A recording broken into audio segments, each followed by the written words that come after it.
Hello dear students, welcome back again my YouTube channel physics की दुनिया bye जूही चौधरी। आज के इस वीडियो में मैं आपके साथ डिस्कस करने वाली हूँ प्रॉपर्टीज ऑफ चार्ज। देखिए, ये हमारे इलेक्ट्रोस्टैटिक्स का चैप्टर हम जानते हैं और चार्ज क्या होता है, व्हाट इज चार्ज, ये सब मैं अपनी पिछली वीडियो में आपके साथ डिस्कस कर चुकी हूँ। तो अगर आपको चार्ज की कंप्लीट डिटेल जाननी है तो आप मेरा लास्ट वीडियो देख सकते हैं, लिंक आपको डिस्क्रिप्शन बॉक्स में मिल जाएगा।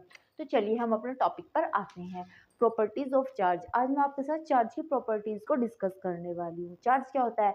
चार्ज हमारी किसी भी ऑब्जेक्ट की फंडामेंटल प्रॉपर्टी होती है जो उस ऑब्जेक्ट को एक फोर्स फील कराती है अगर हम उसको किसी इलेक्ट्रोमैग्नेटिक फील्ड के अंदर रख देते हैं। ठीक है, चार्ज हमारा पॉजिटिव भी होता है, नेगेटिव भी होता है और न्यूट्रल भी होता है। तो उसी से रिलेटेड अब मैं आपके साथ चार्ज की कुछ डिटेल में प्रॉपर्टीज डिस्कस करने वाली हूँ। देखिए क्या है वो प्रॉपर्टीज।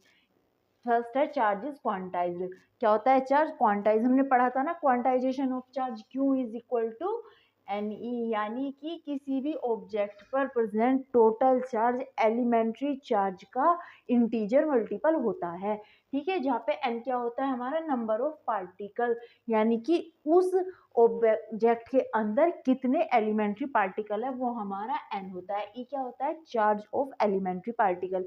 एलिमेंट्री पार्टिकल हमारे क्या, इलेक्ट्रॉन या फिर प्रोटॉन होते हैं, जिनका चार्ज कितना होता है? 1.6 मल्टीप्लाई 10⁻19 कूलम। ठीक है, अबाउट टू इतना होता है। ठीक है, तो टोटल चार्ज जो होगा वो इसका मल्टीपल ही होगा। नेक्स्ट आता है चार्ज इज कंजर्व। चार्ज कैसा होता है? हमारा कंजर्व होता है।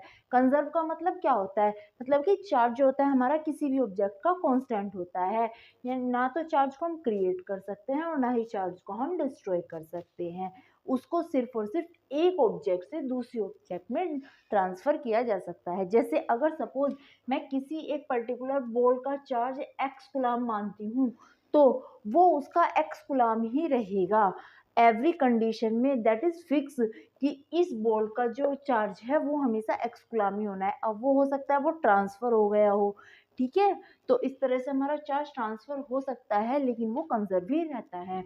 नंबर 3, चार्ज में be contain force of attraction और फोर्स ऑफ रिपल्शन, यानी चार्ज हमारा फोर्स ऑफ अट्रैक्शन भी क्रिएट कर सकता है या फिर फोर्स ऑफ रिपल्सन भी क्रिएट कर सकता है। कैसे कर सकता है? देखो, चार्ज हमारे हमने बताया था ऑलरेडी 3 टाइप्स के होते हैं।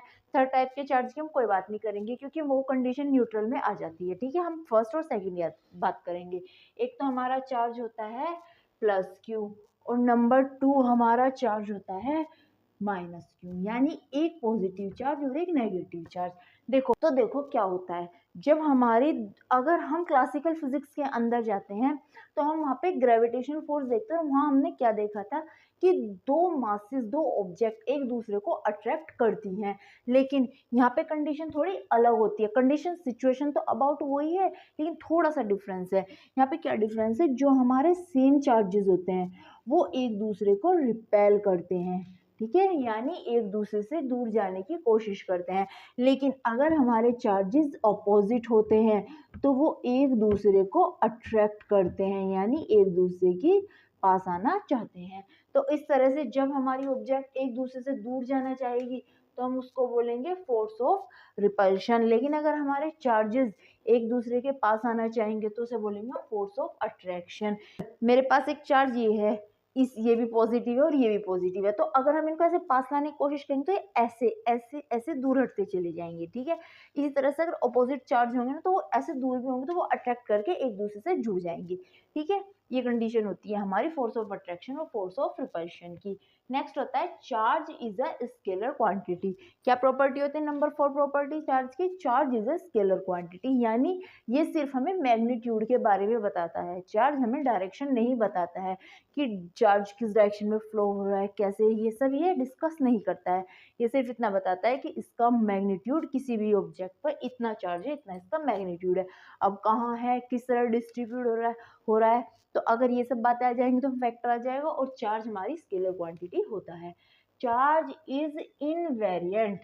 चार्ज हमारा क्या होता है? इनवेरिएंट होता है। अब देखो यहाँ इनवेरिएंट से क्या मतलब है। देखो, जो हमारा चार्ज होता है ना किसी भी ऑब्जेक्ट का, अगर वो रेस्ट में है तो भी वही रहेगा, अगर वो स्पीड अप होती है तो वो भी वही रहेगा चार्ज। यानी उसकी स्पीड ऑब्जेक्ट की कितनी भी क्यों ना बढ़ जाए, वो कितनी भी हाई स्पीड से मूव क्यों ना करने लगे, चार्ज हमारा चेंज नहीं होगा, चार्ज वो ही रहेगा। यानी चार्ज इज इनवेरिएंट, चार्ज हमारा इनवेरिएंट होता है। किसी ऑब्जेक्ट पर जितना चार्ज है, जब तक उसको ट्रांसफर नहीं किया जाएगा, वो चार्ज ऑब्जेक्ट की स्पीड पर डिपेंड नहीं करेगा, चाहे ऑब्जेक्ट की स्पीड कुछ भी हो, वो उतना ही रहेगा। आई होप आपको मेरा ये आज का छोटा सा वीडियो पसंद आया होगा। अगले वीडियो में मैं इलेक्ट्रिक फील्ड के बारे में मैं बात करूंगी, ठीक है। तो आज का वीडियो मेरा बस इतना ही। आई होप आप लोगों को ये वीडियो समझ आया होगा। ऐसी ही और वीडियोस के लिए मेरे यूट्यूब चैनल फिजिक्स की दुनिया बाय जूही चौधरी को लाइक शेयर सब्सक्राइब करना ना भूलिए। Thank you so much for watching my video.